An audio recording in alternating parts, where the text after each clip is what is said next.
নমস্কার বন্ধুরা, তোমরা সবাই কেমন আছো? আশা করি তোমরা সবাই ভালো আছো। আমি পূজা চলে এসেছি আবার তোমাদের কাছে নতুন একটা ভিডিও নিয়ে। এখন দুপুরবেলা আমরা দুজনে একটু বেরিয়েছি, একটা কাজও আছে আর একটু ঘুরেও আসবো, কারণ কাজগুলো সেরে আস্তে আস্তে অনেকটা দেরি হয়ে যাবে। আর যে দিকটাতে যাচ্ছি একরকম ঘোরাও হয়ে যাবে, আর আমাদের তো জানেনই আমরা মন খারাপে আনন্দে সব কিছুতেই ঘুরতে বেরোই, তো সেই আনন্দেই আবার বেরিয়ে পড়েছি। তো কাজটাও সেরে ফেলবো আর ঘোরাও হয়ে যাবে।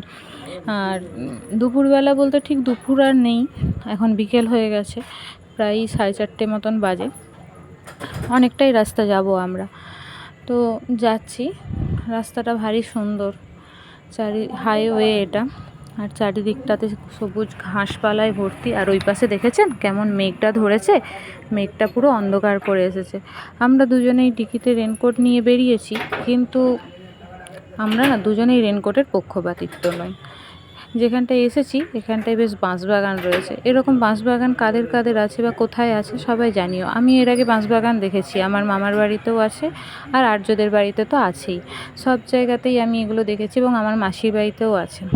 তো আমার বাঁশবাগান দেখতে বেশ ভালো লাগে। সকালবেলায় যখন রোদটা ওঠে না বাঁশবাগানের মাথার ওপর, খুব সুন্দর লাগে। আমরা যদিও ছোটোবেলায় এই কবিতাটার সাথে সবাই পরিচিত, কিন্তু সত্যিই দেখতে ভারী সুন্দর লাগে। তাই ঘুরে ফিরে বাঁশবাগানটাকে দেখছিলাম, সাথে একটু সঙ্গীও করে নিলাম আপনাদেরকেও। কি বড় ঝাড়টা দেখুন বাঁশের, ভারী সুন্দর দেখতে লাগছে। সাথে রয়েছে একটা পুকুর, ওই দেখুন ফাঁক দিয়ে পুকুরটা হালকা হালকা দেখা যাচ্ছে। ক্যামেরাটা একটু উল্টো করেই করেছিলাম, সেই জন্য ভালো বোঝা যাচ্ছে না, তাই আপনাদেরকে বোঝাতেও হয়তো পাচ্ছি না। চেষ্টা করব ভালো করে একটু দেখানোর। দাঁড়ান।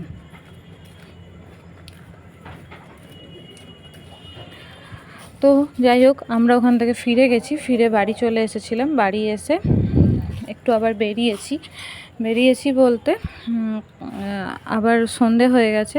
বাচ্চাগুলো গেছে নাচের ক্লাসে, ওদেরকে নাচের ক্লাসে ছেড়ে দিয়ে আমি আরও দুজনে মিলে বেরিয়েছি।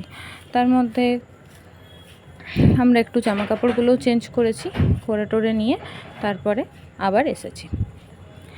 কোথায় এসেছি সেটা আপনাদেরকে পরে বলছি, কিন্তু যেখানটায় এসেছি, যেই টেবিলটায় বসেছি দেখুন, ওদের একটি মেনু কার্ড এখানে ছোট লিস্ট করে রাখা আছে। ভারী সুন্দর স্ট্যান্ডটা লাগছে।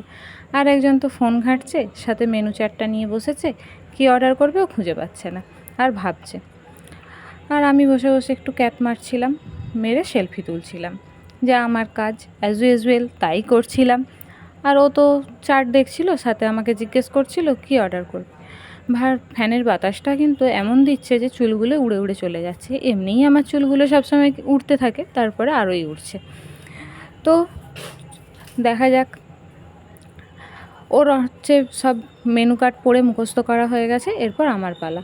না না, কী ভাবছেন? সত্যিই ভাবছেন নাকি আমি মুখস্থ করছি? আমি আদৌ মুখস্থ করছি না, আমি একটু অভিজ্ঞ লোকের মতন চোখ বুলিয়ে নিচ্ছি, এই আর কি। এই যে আমাদের অর্ডার এসে গেছে। আমরা অর্ডার করেছিলাম, এটা কি যেন নাম, ভুলেও গেছি ব্যাং। এটার নাম মশলা মাশরুম তন্দুরি। তো এটাই অর্ডার করেছিলাম। তো এটা এসেও গেছে, আর আমরা দুজনের থালে সার্ভ করে নিয়েছি। আমাদেরকে দাদাটা বলেছিল সার্ভ করে দেবেন, কিন্তু আমরা নিজেরাই করে নেব বললাম, ওই জন্য উনি চলে গেছেন, ওই জন্য আর সার্ভটা নিজেরাই করেছি, ওনাকে বারণ করলাম।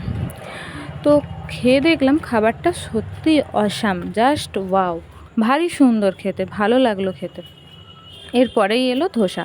আমাদের মেন কোর্সে আমরা অর্ডার করেছিলাম ধোসা, আর স্টার্টারে অর্ডার করেছিলাম ওইটা।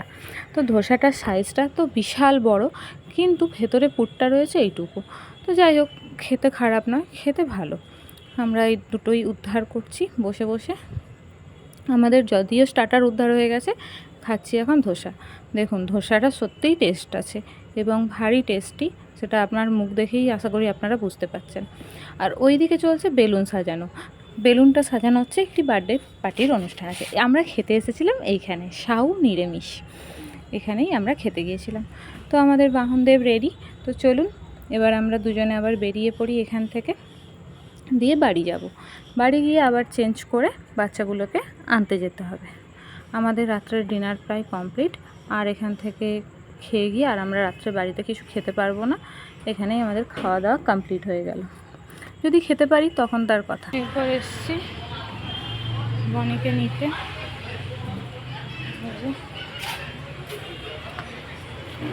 চলুন ভেতরে যাওয়া যাক। আমি এসে গেছি, চেঞ্জ করে ভেতরে যাই, দেখি ওরা কি করছে। এইখানে দুই মারা বসে বসে গল্প করছে, সিঁড়িতেও আছে, দেখালাম না কারণ সবাই তো ক্যামেরায় আসতে চায় না। ওই দেখুন ঘুমুরের আওয়াজ আর ম্যামের আওয়াজ পাওয়া যাচ্ছে।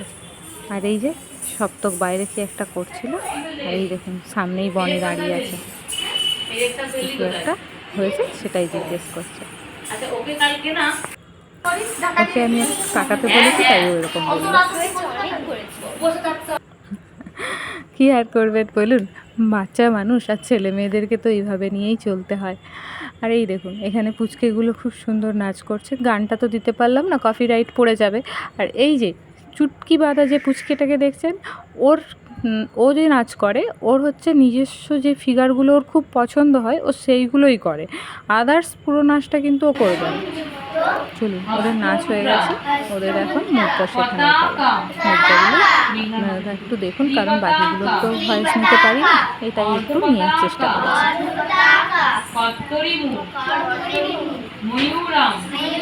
চুটকিটা কিন্তু বসতে চাইছিল না, অনেক যুদ্ধের পর বসেছে।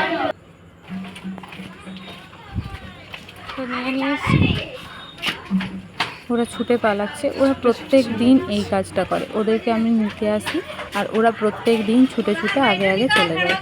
ওদের এটা প্রত্যেক দিনের রুটিন। ওরা কোনোভাবেই আমার সাথে যায় না। যখন খুব চিৎকার করি, খুব রেগে বকতে থাকি, তখন হয়তো সেই দিনটা আমার সাথে যায়, নাহলে এরকম রাস্তায় ওরা ছুটতে থাকে। ওদের ব্যাগপত্র সব আমার কাছে, আর ওরা নিজেরা রাস্তায় ছুটবে। সেই যে মনে আছে নিশ্চয়ই, ওদের অ্যানুয়াল প্রোগ্রাম হয়েছিল, ওখানে জলের ক্যানগুলো নেওয়া হয়েছিল, সেই জলের ক্যানগুলো নিয়ে ওরা ছুটছিল। কোথায় বেরোচ্ছে? কি হচ্ছে? ব্লগিং এর ভিডিওটা আমাকে করছে, দেখি। এপাশে এলে কি করে দেখবে? আমি ব্যাক ক্যামেরা রেখেছি, ও এপাশে ফ্রন্টে মুভ করে। তোমাকে দেখো না, আমি ধরে দিচ্ছি। আমি চলে এসেছি ছোলা সম্পদ ছানা ছানা কোনালে। এটা কি হবে? এটা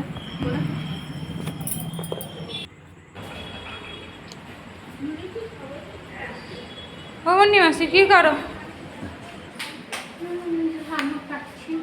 আলু কাটছো?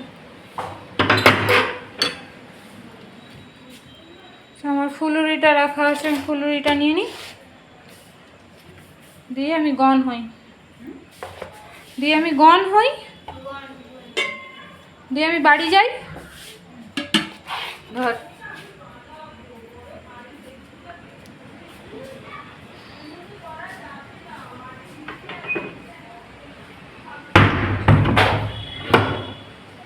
চলো,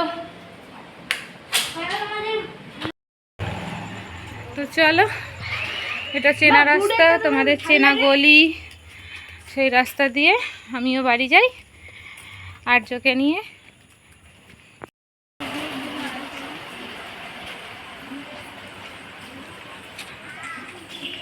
বাড়ি যাচ্ছি আর্যকে আর নিয়ে, দেখলেই তো বনিকে ছাড়লাম, দিয়ে ওখান থেকে ওগুলো নিয়ে বাড়ি যাচ্ছি। বাড়িতে আমাদের জন্য কেউ একটা ওয়েট করছে, তো চলো বাড়ি থেকে দেখা হচ্ছে। তাই বাড়িতে গিয়ে তোমাদের সবার সাথে দেখা হচ্ছে।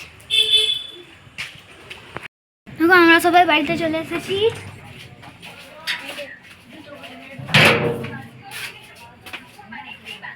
জুতো খুলে ভেতরে ঢুকছি। এই যে দীর্ঘ অপেক্ষার পর আমাদের সাথে দেখা। এই যে দেখছেন, এটি আমার বড় পিসি, আর ওই যে খাটে শুয়ে রয়েছে ওটি আমার দিদি। দিদিকে তো এর আগেও আপনাদের সাথে সাক্ষাৎকার করিয়েছি বা আলাপ করিয়েছি, ওই জন্য দিদিকে এখন নিচ্ছি না। পিসি বেজায় খুশি আমি অনেকক্ষণ পর আসাতে। ওনার নানা রকম অভিযোগ শুরু করেছে, ফটো ভিডিও করছিলাম বলে গায়ে চাপাটা আরও নিয়ে নিল। চলুন ওদের সাথে কথা বলি, দেখুন কি বলে। কখন এসছো?